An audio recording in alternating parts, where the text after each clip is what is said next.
Allora, adesso facciamo l'ultima analisi, che è da tenere presente come ARAV, insieme al mondo allevatoriale che fa capo al mondo cooperativo veneto del settore latte, e con i 3 dipartimenti dell'università, TESAF, MAPS e Dafnai, stiamo portando avanti tutto un ragionamento per arrivare a capire la stalla sostenibile. Allora io volevo, e questa partita la stiamo portando avanti anche assieme alla Coldiretti del Veneto. Allora io volevo capire una cosa. Noi ci buttiamo lì per vedere come si può arrivare a questa strada sostenibile. Adesso il professor Samuele Trestini, che è il docente dei TESAF, cercherà anche di darci uno spunto, perché l'idea è appena partita, insomma. È da un po' che la analizziamo, da qualche anno, però è appena partita in vista del PSR che è stato appena aperto. Prego, professor Trestini. Grazie, un buongiorno a tutti. Ho detto prima seduto, c'è un problema. È mezzogiorno, di solito in azienda a mezzogiorno si va a mangiare, però cerchiamo di riuscire a raccogliere i frutti di questa mattinata presentando il progetto che è già stato lanciato lo scorso anno in questa sede, perché ne abbiamo parlato già lo scorso anno, e che si concretizzerà con la collaborazione di ARAV, con la collaborazione degli allevatori, oltre che di ARAV, e di una serie di soggetti che si sono riuniti ad un tavolo per fare sintesi e per dare un'opportunità alle aziende che producono latte per la filiera, in questo caso nella nostra regione, del Veneto. Quello di cui parlerò sono sostanzialmente questi 3 punti. Un primo punto iniziale, discutendo delle motivazioni, giusto per ripassarle, ma già le presentazioni di prima hanno dato ampio respiro a quelli che sono gli argomenti sul tavolo in questo momento. Vi presenterò poi l'approccio che abbiamo intenzione di adottare per quanto riguarda il progetto, e poi molto velocemente quelli che sono i contenuti e gli attori e le azioni che metteremo in campo nell'ambito del progetto. Il prezzo del latte è la temperatura che misuriamo ai figli, alle persone che vogliamo bene, per capire se stanno bene o se stanno male. Ed è ciò che sentiamo nell'ambito allevatoriale sulla pelle, ed è ciò che determina il fatto che noi possiamo come attività produttiva continuare la nostra attività oppure no. Si parla di crisi, ma la crisi è un momento critico che va superato. In realtà forse bisogna iniziare a cambiare il modo con cui analizziamo questa situazione, è già stato anche in parte detto, e ciò che noi chiamiamo crisi è un qualcosa che si è già verificato già numerose volte negli ultimi anni. In realtà, ve ne ho già parlato l'anno scorso, usciamo da un periodo relativamente tranquillo in cui non c'erano solo le quote latte, ma c'erano anche tutto un sistema che garantiva i prezzi all'interno dell'Unione Europea, ad una fase che non è più congiunturale, ovvero non è più temporanea, ma è strutturale, in cui i prezzi di mercato evolvono molto rapidamente e in modo molto consistente in termini di entità. Allora, nel momento acuto della crisi è giusto chiedere un aiuto sul prezzo, ma dobbiamo anche deciderci a trovare delle strategie non per sopravvivere, ma per crescere. Parlare di sopravvivenza, resistenza, è una condizione che ci porta personalmente in termini di attività ad essere tristi, depressi, a continuare a prendere bastonate e cercare di resistere alle bastonate. Dobbiamo iniziare a parlare di sviluppo, non più parlare di resistere alla crisi, sopravvivere, adattarci. Sì, adattarci è una condizione necessaria, ma dobbiamo mettere in campo una strategia per sviluppare la nostra attività economica. Quindi io direi che queste idee progettuali e tutti gli spunti che sono stati dati questa mattina devono servire a garantire lo sviluppo di un settore e non la sopravvivenza di un settore. Vorrei cambiare questa parola, che venisse cambiata questa parola in futuro. La soluzione non è semplice, la soluzione è complessa, l'abbiamo visto, gli stimoli sono stati tantissimi e questi stimoli possono anche ubriacare. Quando mio padre torna, essendo di famiglia di agricoltori, torna dai convegni e gli chiedo com'è andata, la risposta classica che mi dà è numeri, numeri, numeri, numeri, numeri, numeri. E in qualche senso dobbiamo dare un'organizzazione a tutto questo. Parliamo spesso di sfide, ma le sfide, se le prendiamo nel verso giusto, sono opportunità. Se le sappiamo cogliere, sono sicuramente opportunità. È vero che è stato presentato prima il consumo di latte come settore complessivamente è in riduzione, ma dobbiamo fare dei corretti distinguo in questo senso. La domanda a livello mondiale non è in contrazione per quanto riguarda i prodotti lattiero-caseari e voi sapete molto bene che il nostro è un paese famoso nel mondo, il latte che produciamo, i prodotti lattiero-caseari che produciamo, soprattutto per quanto riguarda i formaggi, che ricordo essere la destinazione per l'85% del latte prodotto in questa regione è utilizzato per fare formaggi. La destinazione sono il mercato mondiale perché partecipiamo con la nostra produzione alle esportazioni. In ogni caso il mercato mondiale è in crescita e dobbiamo cercare di approfittare di questa opportunità e dobbiamo tenere conto che le persone di cui ci prendiamo cura, ovvero i consumatori, che siamo anche noi stessi, stanno cambiando la loro percezione e i loro interessi nei confronti di questo prodotto. E noi dobbiamo essere i primi a proporre qualcosa che dia soddisfazione ai nostri clienti e ai nostri concittadini. E quindi dobbiamo sapere che i consumi stanno cambiando in termini di attitudini e di esigenze. Ci sono nuove esigenze, ma nuove esigenze vogliono dire anche nuove attenzioni e nuovo interesse verso i prodotti che sono in grado di soddisfare queste esigenze. L'ho ricordato un attimo fa, noi siamo estremamente concentrati come paese e come regione nella produzione di una filiera di prodotti di qualità, siano essi prodotti, diciamo, formaggi freschi, siano essi prodotti di qualità facenti parte di prodotti a denominazione di origine. Quindi queste sono le sfide che dobbiamo guardare per cogliere delle opportunità di crescita e di sviluppo. Io adesso andrò molto velocemente perché quello che troverete qua fa riferimento sostanzialmente allo stato della conoscenza, a cosa si può fare sostanzialmente, si può mettere in atto. Sappiamo che se siamo partiti, possiamo dire, nello scorso millennio a ricercare delle soluzioni per produrre più quantità di latte e una migliore qualità tecnologica del latte, oggi non è più sufficiente. Dobbiamo lanciarci più avanti. Ci stiamo preoccupando dal punto di vista tecnico per migliorare la longevità, la fertilità, ma oggi più che mai dobbiamo prenderci cura di come viene percepita la nostra attività produttiva, di quale ruolo ha la nostra attività produttiva come settore zootecnico nell'ambito della società e per fare questo non è più sufficiente guardare un parametro, quanto latte produciamo o quanto grasso, quante proteine ci sono nel latte, ma dobbiamo andare a risolvere tantissime esigenze e questo rende l'attività produttiva che voi già fate ad un livello notevole ancora più complessa, ancora più impegnativa. Guardando per esempio agli aspetti ambientali che sono una delle liste che sono qui, quindi l'impatto ambientale, le proprietà tecnologiche del latte, l'efficienza alimentare, il benessere, che poi si concretizzano in una serie di indicatori economici.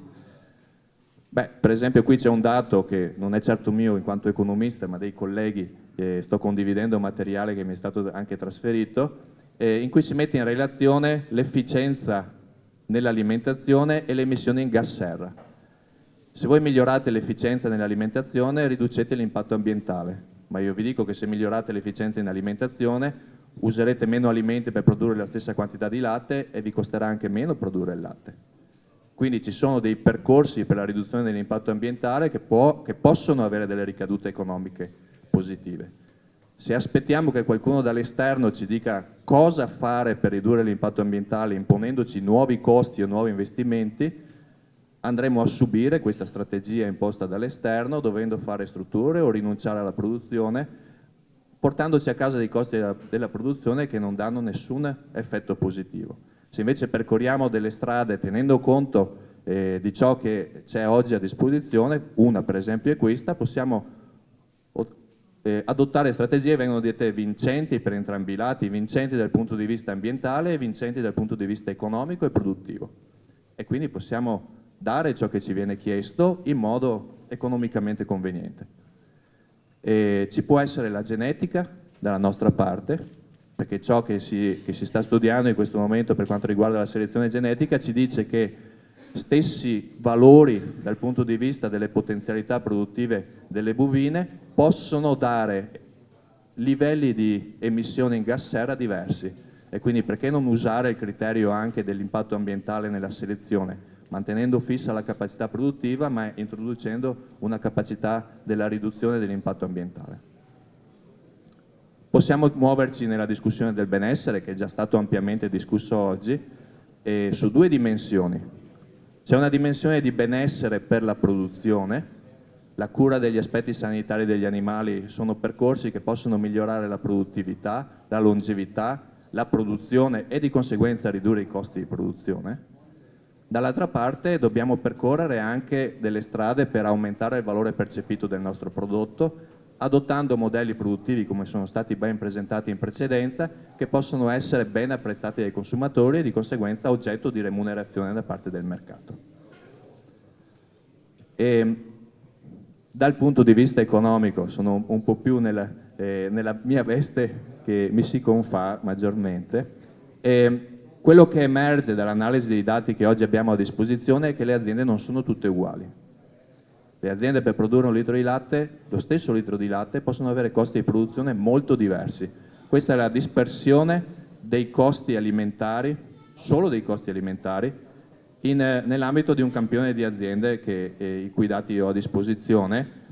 Abbiamo che i costi alimentari variano da poco più di 10 centesimi stimati, no, guardiamo il 2014, 15 è stimato, da poco più di 15 centesimi fino a 35 centesimi costi alimentari per produrre lo stesso litro di latte.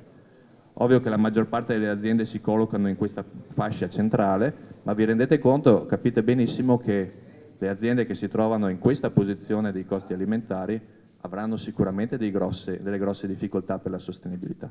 Quindi c'è spazio alle conoscenze attuali presenti nel settore, perché queste aziende sono presenti nello stesso territorio in cui sono presenti queste altre aziende, c'è spazio attraverso l'adozione di tecnologie già presenti, già utilizzate, già diffuse presso aziende diciamo di punta, di ridurre notevolmente il costo dell'alimentazione. Sicuramente un 25% delle aziende può recuperare dai 4 ai 10 centesimi nella riduzione del costo, solo dal punto di vista dell'alimentazione, pur garantendo gli stessi risultati. Quindi non stiamo parlando di peggiorare la qualità della materia prima, stiamo parlando di migliorare l'efficienza nella produzione, nella gestione dell'allevamento. Questi sono dati relativi al margine che rimane all'azienda dopo aver pagato i costi alimentari. Questo margine non è reddito, perché dopo aver dato da mangiare alle vacche dovete pagare una serie di altri costi. Okay? Quindi questo è un margine positivo, 16 centesimi. Il 50% delle aziende, dopo aver pagato i costi alimentari, ha a disposizione almeno 16 centesimi per litro di latte prodotto.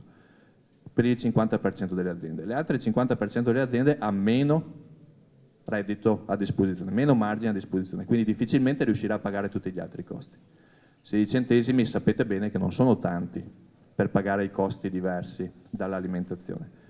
In questo gruppo io ho definito come resilienti, quindi come imprese che sono in grado di sopportare prezzi bassi per più tempo, il gruppo di imprese qui sopra, mentre sofferenti le imprese qui sotto. Immaginate un'impresa che ha 10 centesimi a disposizione dopo aver pagato l'alimentazione, difficilmente riuscirà a pagare tutti gli altri costi.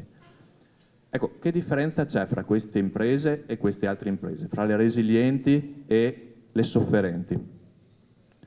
Beh, l'approccio classico del passato era dire che le aziende più grandi avevano costi di produzione più bassi, le aziende più produttive, quintali di latte prodotto per vacca, avevano costi di produzione più bassi, quindi erano più resistenti, oppure chi aveva un tasso di rimonta più adeguato poteva avere dei costi più bassi. Ecco, l'analisi di questi dati ci dice che queste tre caratteristiche, dimensione, produttività assoluta e tassi di rimonta assoluta, non sono sufficienti per spiegare la differenza fra questi due gruppi, che di fatto hanno margini abbastanza simili. Eppure esiste uno spazio di recupero medio di circa 10 centesimi litro latte nella gestione. Le presentazioni di questa mattina ci dicono che la soluzione per recuperare alle conoscenze attuali questi costi non sono semplici, sono complesse, necessitano di mettere in rete numerose variabili allo stesso tempo. E questa è l'idea del progetto che vogliamo sviluppare. L'idea è che ciò che deve essere messo in campo per sviluppare un'azienda che sia sostenibile dal punto di vista economico, quando io dico sostenibile non è solo ambientale, è dal punto di vista economico. Prima il presidente Arva parlava di benessere non solo degli animali ma anche degli allevatori, ed è venuto fuori anche in una riunione che si è svolta questa settimana con chi partecipa di fatto al progetto.